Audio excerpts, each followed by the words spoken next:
So we are going to start our new topic, relation and function. This topic is your second most difficult chapter of your book. First हम किसको consider करते हैं 3D को, and reason behind कि हम इनको consider क्यों करते हैं कि डिफ़िकल्ट चैप्टर्स हैं.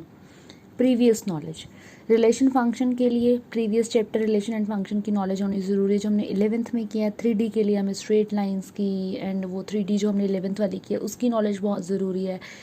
और फिर हम कंसिडर करते हैं प्रोबेबिलिटी को. प्रोबेबिलिटी में भी आपको अगर परमुटेशन कॉम्बिनेशन अच्छे से आता है तो आप कर पाते हो, तो इसलिए डिफ़िकल्टी लेवल थोड़ा बढ़ जाता है जब हमें 11th की नीड पड़ती है. जिन्होंने 11th अच्छे से की हुई है वो कर जाएंगे इसको. इवन ऑल्सो मैं थोड़ा थोड़ा 11th वाला पार्ट भी डिस्क्राइब करूँगी सो दैट आपको कोई दिक्कत ना हो. तो सबसे पहले जो टर्म है we should know that is our Cartesian product. Cartesian product क्या होता है? Suppose I have a set A which has element 1, 2, 3, 4. Suppose I set B 1 and 2. So Cartesian product A cross B अगर मुझे निकालना है तो one element, ये सबको आई थिंक आता होगा, वन जो है वो दोनों एलिमेंट के साथ पेयर करेगा, one with one, one with two. फिर अगला टू है वो दोनों के साथ 2 1 2 2, ऐसे ही सारे करेंगे 3 1 3 2 4 1 4 2. ठीक है. And if I want to write B cross A, entries reverse हो जाएगी. आपका मतलब क्या है, यहाँ पे सेकेंड एलिमेंट फर्स्ट बन जाएगा 1 1 2 1 1 2 2 2 1 3 2 3 1 4 2 4. ठीक है. And number of elements in A cross B is what, number of elements in A into number of elements in B होता है. अगर number of elements in A आपका 4 था, बी में 2 था, तो it will have 8 elements. And number of elements in B cross A will be same. And the elements we are getting in A cross B and B cross A are known as ordered pair. in ordered pair का कुछ order होता है. क्या होता है?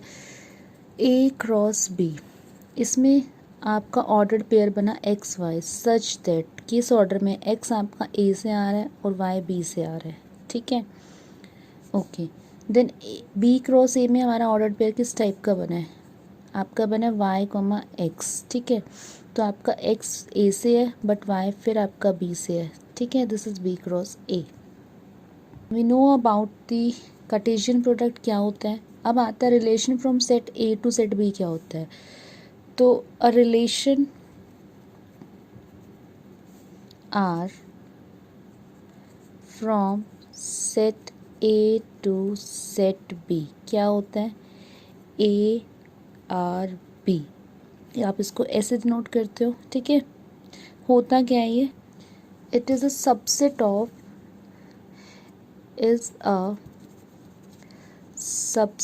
Of Cartesian product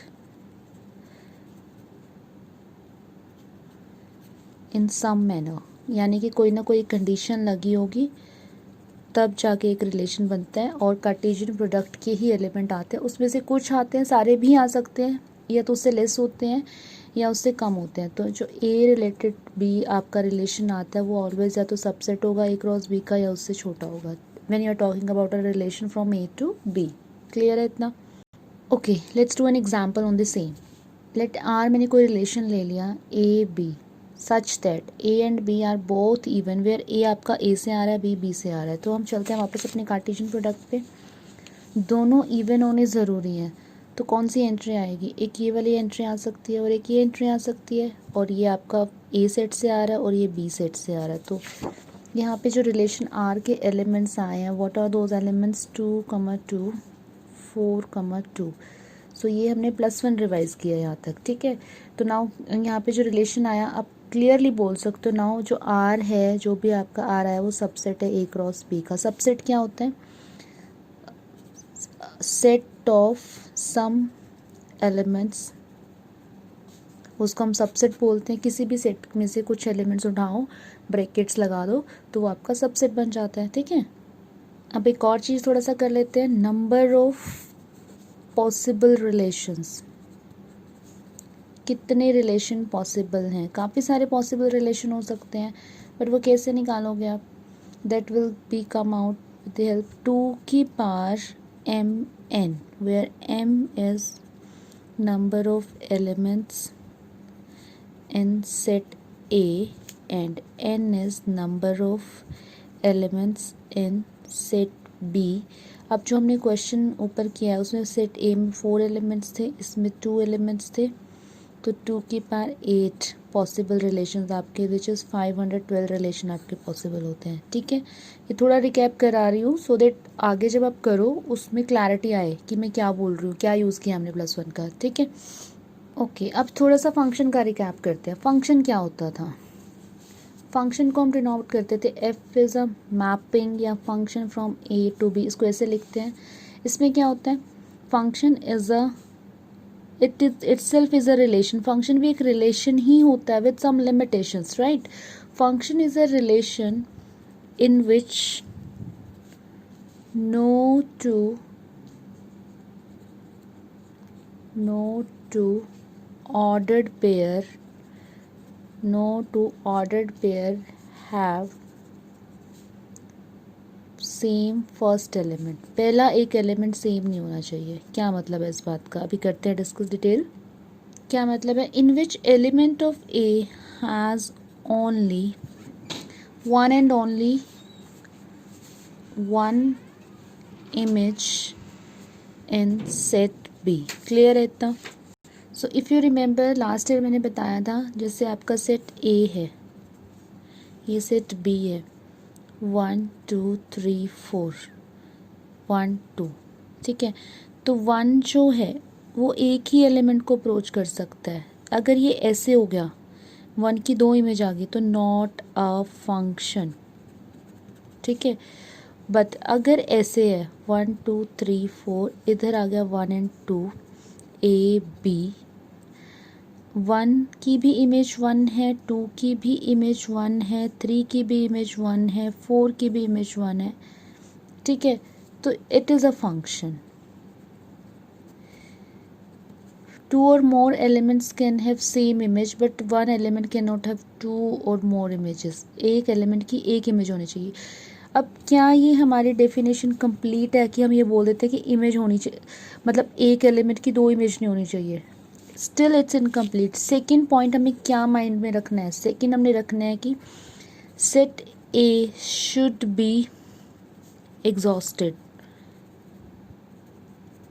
और completely used,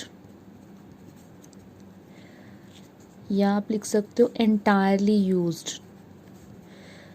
अगर ये 2 कंडीशन फुलफिल हो जाती है तो आपका फंक्शन है. अब इस केस में फंक्शन क्यों है? क्योंकि 1 की भी है, 2 की भी इमेज है, 3 की भी इमेज है, 4 की भी इमेज है. बट अगर मैं इसको ऐसे लिख दूँ 1 2 3 4 1 2, यहाँ पे सबकी इमेज ये है 3, बट 4 की कोई इमेज नहीं है. 2 हमारी फर्स्ट कंडीशन फुलफिल हो रही है कि सबकी एक एक ही इमेज, मतलब 2 एक एलिमेंट की 2 इमेज नहीं है, बट यहाँ पे 4 जो है वो लेफ्ट हो गया, रह गया, जिसकी कोई इमेज दी नहीं हुई हमें, तो देयरफॉर नॉट अ फंक्शन.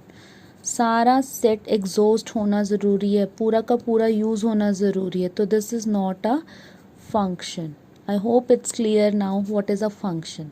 अब हम स्पेशल टाइप ऑफ फंक्शंस पढ़ेंगे, बट अभी तक सिर्फ इतना क्लियर कराया मैंने आपको what is a relation, what is a function. And a function can be a relation but every function will always be a relation but every relation is not a function. ठीक है, I hope ये clear होगा. अब हमारा आता है what is domain, what is range and what is codomain. अब अगर मैं यहाँ पे फंक्शन के एलिमेंट्स लिखूँ तो यहाँ पे क्या आ रहे हैं? मेरा 1 का इमेज 1 है. हम इस वाले का लिखते हैं जो फंक्शन था. ठीक है, 1 की इमेज 1 है, 2 की भी इमेज 1 है, 3 की भी 1 है, 4 की भी 1 है, तो 1 का 1, 2 की भी इमेज 1, 3 की भी इमेज 1, 4 की भी इमेज 1. ठीक है, ओके. सो अब इस फंक्शन की डोमेन रेंज बतानी है. फंक्शन की डोमेन क्या है? फर्स्ट एलिमेंट को हम डोमेन बोलते हैं. 1 2 3 4. सो डोमेन हमारे आगे 1 2 3 4. रेंज होता है हमारा सेकेंड एलिमेंट. सेकेंड एलिमेंट मतलब पॉसिबल आंसर्स को या वाई की वैल्यू को, इफ़ यू रिमेंबर, उसको हम रेंज बोलते हैं.